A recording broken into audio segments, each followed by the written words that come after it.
ವೇದಿಕೆಯ ಮೇಲೆ ಆಗಿರ್ತಕ್ಕಂಥ ಈ ಸಂಸ್ಥೆಯ ಮುಖ್ಯೋಪಾಧ್ಯಾಯರಾದಂಥ ಗುಣಧರರು ಹಾಗೂ ಇಲ್ಲಿ ಎತ್ತಿರ್ತಕ್ಕಂಥ ಎಲ್ಲ ನನ್ನ ಶಿಕ್ಷಕ ಮುಂದರವರೇ ಹಾಗೂ ಈ ಸಂಸ್ಥೆಯನ್ನು ಮುನ್ನಡೆಸ್ತಾ ಇರ್ತಕ್ಕಂಥ ದಿಲೀಪ್ ಅವರೇ ಹಾಗೂ ಎಲ್ಲ ನನ್ನ ಪ್ರೀತಿಯ ವಿದ್ಯಾರ್ಥಿನಿಯರೇ ಹಾಗೂ ಪೋಷಕರೇ, ಈ ವರ್ಷ ನಾವು 70ನೇ ವರ್ಷ ನಾವು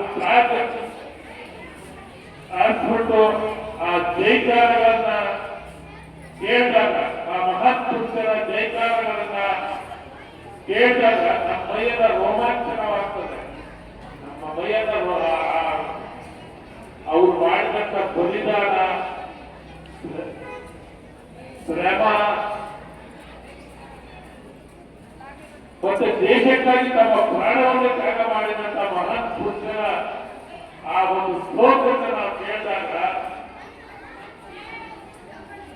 ನಮಗೆ ತುಂಬಾ ರೋಮಾಂಚಕರವಾದ ಅನುಭವ ಆಗ್ತದೆ.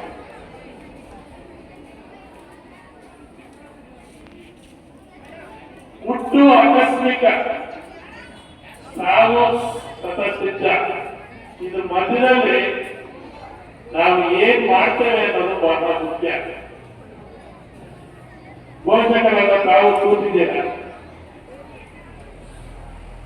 ನಾನು 2 ದಿವಸ ಕೆಳಗೆ ಒಂದು ವಿಡಿಯೋದಲ್ಲಿ ಹೇಳಿದ್ದೇನೆ, ಹುಟ್ಟಿದ ಯಾರು ಅಭಿಜ್ಞಾವಂತರು ಅಲ್ಲ, ಶ್ರೀಮಂತರು ಅಲ್ಲ, ಸಿರಿವಂತರು ಅಲ್ಲ, ಹಣವಂತರು ಅಲ್ಲ. ಬರಿಕೆಯ ನೋಡ್ತೀವಿ, ಬರಿಕೆಯ ನೋಡ್ತೀವಿ. ದೇವರು ಎಲ್ಲರೂ 2 ಕೈ, 2 ಕಟ್ಟು, 2 ಕಾಲು ಏನ್ ಬೇಕಾಗ್ತದೆ ಪ್ರತಿಯೊಬ್ಬ ಮನುಷ್ಯನಿಗೂ ಅವ್ರು ಯಾವುದೇ ಜಾತಿ ಧರ್ಮ ಏನೇ ಆಗಿರ್ಲಿ ನಮ್ಮ ರಕ್ತ ಎಲ್ಲ ಒಂದೇ ಕೊಟ್ಟಿರ್ತಾರೆ. ನಮ್ಮ ಇದ್ರ ಮಧ್ಯೆ ನಾವು ಹೋರಾಟ ಮಾಡಿ ಏನೇನೆಲ್ಲ ಗಳಿಸ್ತೀವೋ ಅದ್ರ ಮೇಲೆ ನಮ್ಮ ಮನಸ್ಸನ್ನ ಕಟ್ಕೊಂಡು ಹೋಗ್ಬೋದು. ಇವೆಲ್ಲ ಚಾಲೆಂಜ್ ತಗೊಳ್ರಿ ಪೋಷಕರು. ಯಾರೇನು ನಿಮ್ಮ ಮಕ್ಕಳೇನು ನಟರಲ್ಲ, ಎಲ್ಲಾ ತುಂಬಾ ಬುದ್ಧಿವಂತರಿದ್ದಾರೆ. ಚಾಲೆಂಜ್ ತಗೊಳ್ರಿ. ಸಮಾಜದಲ್ಲಿ ಒಂದು ಸುಸ್ತಂತ ವ್ಯಕ್ತಿಗಳಾಗಿ ಬೆಳೆಸಿ, ಒಬ್ಬ ಅಧಿಕಾರಿಯಾಗಿ ಬೆಳೆಸಿ, ಒಬ್ಬ ಸೈನಿಕರಾಗಿ ಬೆಳೆಸಿ, ಒಬ್ಬ ವಿಜ್ಞಾನಿಯಾಗಿ ಬೆಳೆಸಿ, ಒಬ್ಬ ಬಿಸ್ನೆಸ್ ಮ್ಯಾನ್ ಆಗಿ ಬೆಳೆಸಿ. ಇದೆಲ್ಲ 100% ಪಾಸಿಬಲ್. ಈಗ ನಮ್ಮ ಸುತ್ತ ಹಲವಾರು ಉದಾಹರಣೆಗಳನ್ನ ತಗೊಳ್ಳೋಣ.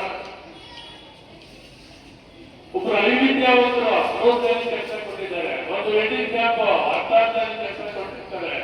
ಒಂದು ಆರ್ಡಿನೆನ್ಸ್ ಆಗ್ತಿರ್ಬೋದು. ಬರೀ ಕೈಯಲ್ಲಿ ಅವರಿಂದ ಬರೀ ಕೈಯಲ್ಲಿ ನಮ್ಮ ಕರ್ನಾಟಕಕ್ಕೆ ಬಂದು ಬರೀ ಕೈಯಲ್ಲಿ ಇವತ್ತು ಅಂಗಡಿಗಳು, ಕೋಟ್ಯಾಂತರ ರೂಪಾಯಿ ಸೈಟ್ಗಳು, ಮನೆಗಳು ಎಲ್ಲ ಮಾಡ್ಕೊಂಡಿದ್ದಾರೆ. ಅಂದ್ರೆ ಆ ಜ್ಞಾನ ಇದೆಯಲ್ಲ, ಆ ಜ್ಞಾನದ ಅರಿವಿಂದ ಏನೆಲ್ಲ ಬೇಕಾಗಲ್ಲ ಸಂಪಾದನೆ ಮಾಡ್ಬೋದು ಅನ್ನೋದಕ್ಕೆ ನಿದರ್ಶನಗಳು.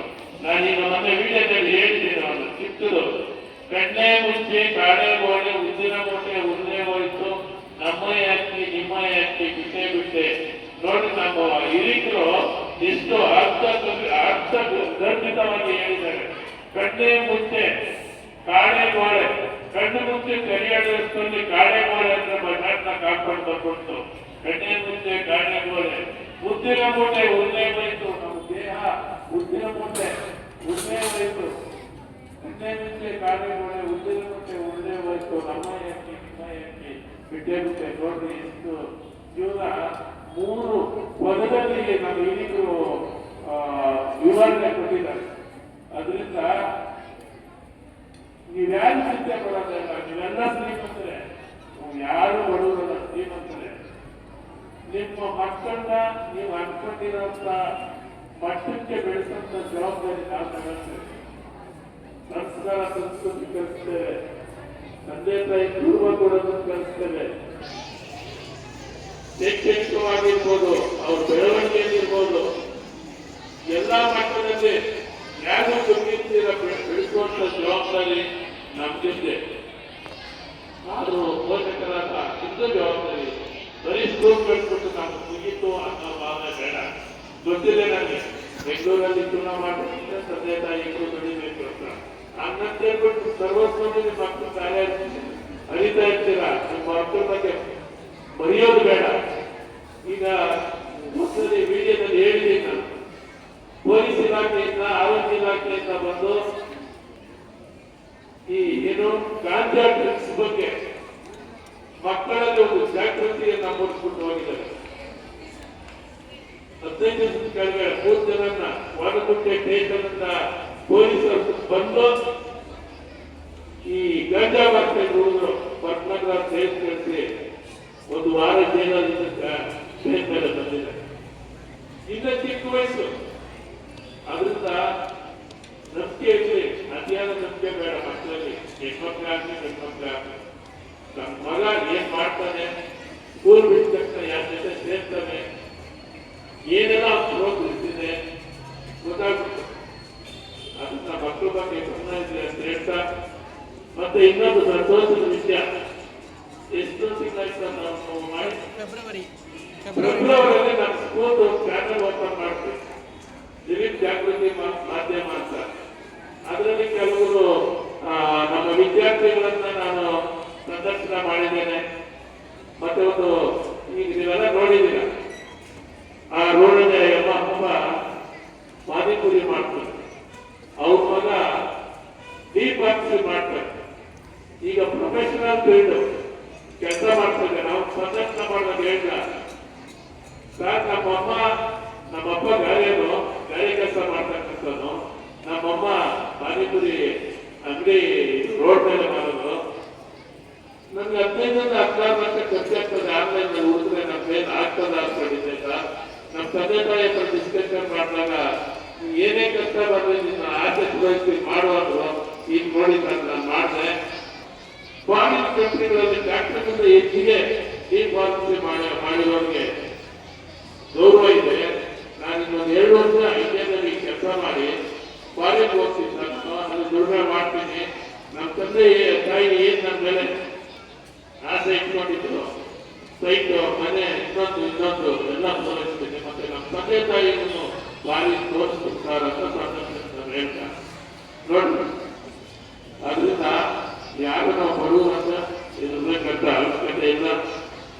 ಈ ಫೆಬ್ರವರಿಯಲ್ಲಿ ನಾವು ನನ್ನೊಂದು ಇಂಪ್ರೂವ್ ಮಾಡಬೇಕು, ಜನಜಾಗೃತಿ ಮಾಧ್ಯಮ ಬಿಡಿಸ್ಬೇಕು ಅಂತ ಒಂದು ಇಂಪ್ರೂವ್, ನನ್ನ ಒಂದು ಒಬ್ಬ ಅಧಿಕಾರಿನ ಲೋಕಾಯುಕ್ತ ಕೊಟ್ಟು ಇಂಪ್ರೂವ್ ಮಾಡಬೇಕು.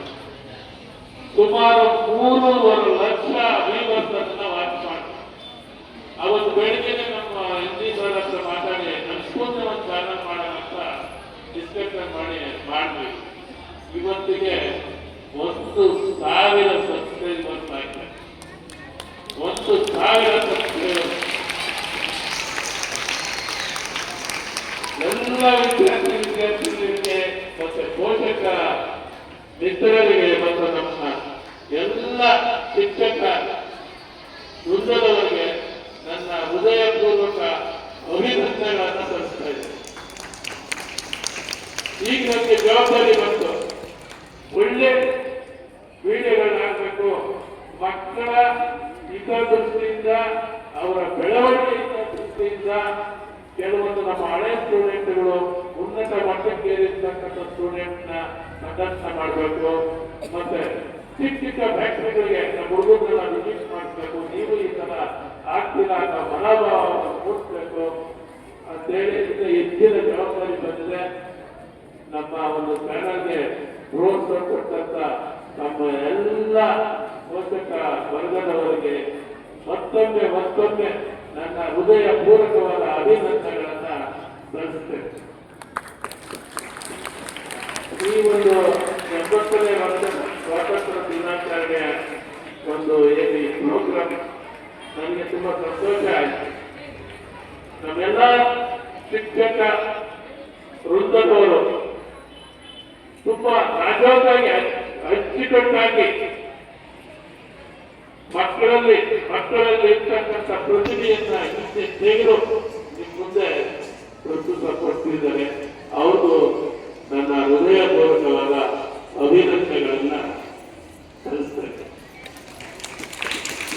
ಶಿಕ್ಷಕರಿಗೊಂದು ಕಿವಿ ಮಾತು. ನಮ್ಮ ದೇಶದ ಸೈನಿಕರು ದೇಶ ಗಡಿಭಾಗದಲ್ಲಿ ದೇಶ ಕಾಯ್ತದೆ.